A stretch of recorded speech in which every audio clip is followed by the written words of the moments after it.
Well, good afternoon. It is Monday. Monday, not Tuesday.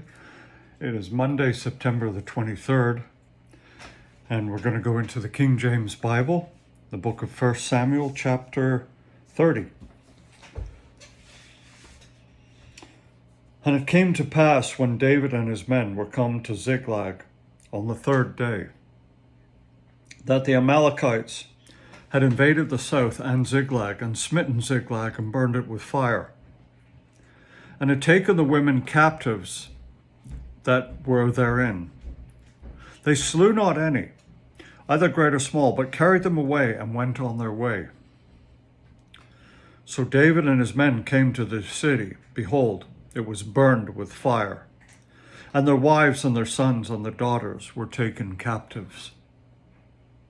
Then David and the people that were with him lifted up their voice and wept until they had no more power to weep.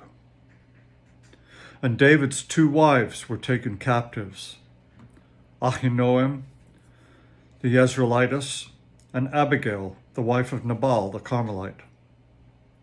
And David was greatly distressed, for the people spake of stoning him, because the soul of all the people was grieved, every man for his sons and for his daughters. But David encouraged himself in the Lord his God. And David said to Abiathar the priest, Ahimelech's son, I pray thee, bring me hither the ephod. And Abiathar brought thither the ephod to David. And David inquired at the Lord, saying, Shall I pursue after this troop? Shall I overtake him? And he answered him, Pursue, for thou shalt surely overtake them, and without fail recover all. Wow. So David went, he and the 600 men that were with him, and came to the brook Besor, where those that were left behind stayed. But David pursued, he and 400 men, for 200 abode behind, which were so faint that they could not go over the brook Besor. And they found an Egyptian in the field, and brought him to David, and gave him bread, and he did eat, and they made him drink water. And they gave him a piece of cake with figs, and 2 clusters of raisins. When he had eaten, his spirit came again to him, for he had not eaten bread nor drunk any water 3 days and 3 nights.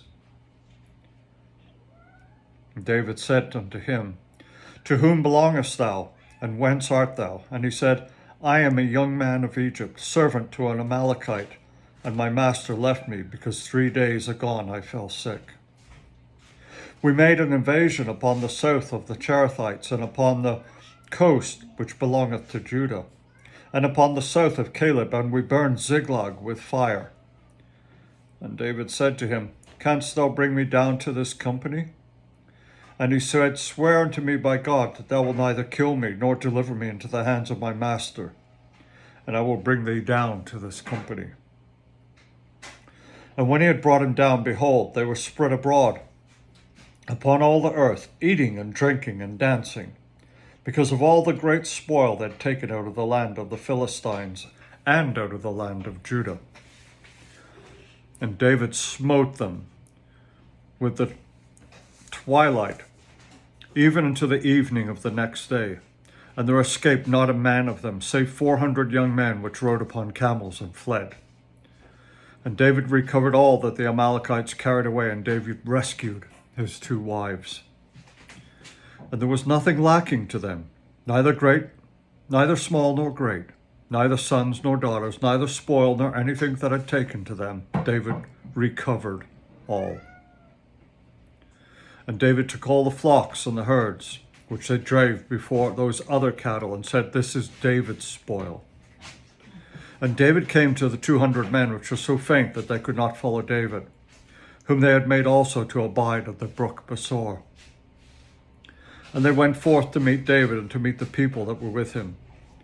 And when David came near to the people, he saluted them. Then answered all the wicked men and men of Belial, of those that went with David, and said, because they went not with us, we will not give them aught of the spoil that we have recovered, save to every man his wife and his children, that they may feed them and depart. Then David said, you shall not do so, my brethren, with that which the Lord hath given us, who hath preserved us, and delivered the company that came unto us against us into our hand. For who will hearken unto you in this matter? But as his part is that goeth down to battle, so shall his part be that tarrieth by the stuff. They shall part alike. And it was so from that day forth, that he made it a statute and an ordinance for Israel unto this day. And when David came to Ziklag, he sent of the spoil unto the elders of Judah, even to his friends, saying, behold, a present for you of the spoil of the enemies of the Lord. To them that were in Bethel, to them which were in the south Ramoth, and to them which were in Yattir, and to them which were in Aurora, and to them which were in Siphmoth, and to them which were in Ishatoma, and to them which were in Rakal, and to them which were in the cities of the Hamilites, when they hyphenate it, it's hard to say, and to them which were in the cities of the Kenites, and to them which were in Homah, and to them which were in Chor-Hashan, and to them which were in Atach, and to them which were in Hebron, and to all the places where David himself and his men were wont to haunt. Okay. So here we go. When David was greatly distressed, and all his men were against him, even talking about stoning him, their leader. But he encouraged himself in the Lord his God. He encouraged himself in the Lord his God. And what happened? They recovered all that the Amalekites had taken away, and David had rescued his two wives. There was nothing lacking. And David took all the flocks and the herds which drave before those other cattle, and said, this is David's spoil. So they had over and above what they originally started out with. You see, the Lord is a great provider, an abundant provider. David was walking with God, walking in the Lord, seeking his advice. He wasn't going to make a move without consulting God. He was in probably the worst place that anyone could be in. His family had been abducted. Well, there's the thing. His family had been taken alive, just like the Israelites today. Their families taken alive and held hostage. And what's Jerusalem doing? They're going in and getting them. What's the rest of the world doing? Oh, don't do that. Now they're trying to fight Hezbollah in the north. What's the rest of the world saying?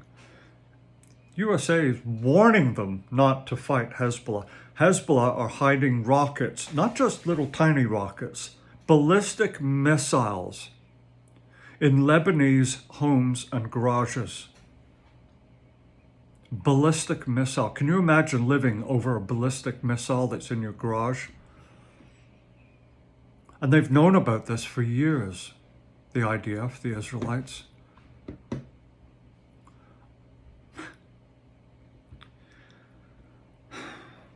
This world has gone crazy. And Iran is vowing retribution, a final retribution.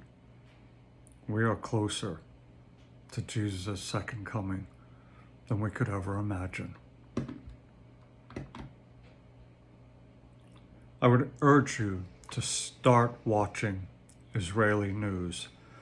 On YouTube, it's ILTV and TV7, two channels that are highly, they're not compromised in any way. They give you the straight facts. So it's ILTV and TV7, two separate news channels on YouTube. I would urge you to watch them now and again and stay informed about what's going on at the center of our world, Jerusalem, Israel. And just see how David has set the pattern for going to get the hostages. This is biblical, isn't it? David got him. He sought God's help. I pray that Israel is doing the same now. Have a great day. I know it's a rainy day. I know it's a cooler day. I know that for some of you, you can't work. And I know my best friend Shane is not able to go cut grass, but I'm hoping you're resting, Shane, and just taking advantage of a good day that God has given you, as each and every one of us should be doing. I love you all. God loves you more. Speak to you tomorrow. Bye for now.